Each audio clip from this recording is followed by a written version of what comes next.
Ang DICT naman, tiniyak ko pagkakaroon ng internet sa lahat ng mga public schools ngayong taon.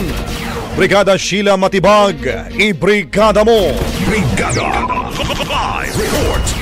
Pinagtibay ng Department of Information and Communications Technology o DICT ang commitment nito na mabigyan ng internet ang lahat ng mga pampublikong paaralan sa bansa bago matapos ang taon.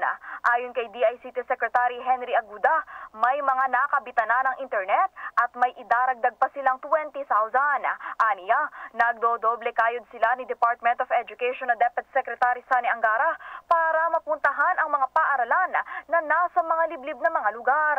Samantala, sinabi rin ni Aguda na makatutulong sa kanilang adhikain ang Konektadong Pinoy Bill na ngayon ay naghihintay na lang ng lagda ni Pangulong Bongbong Marcos.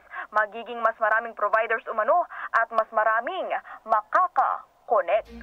In the heart of changing lives, ako si Brigada Sheila Matibag ng 15.1 Brigada News FM Manila.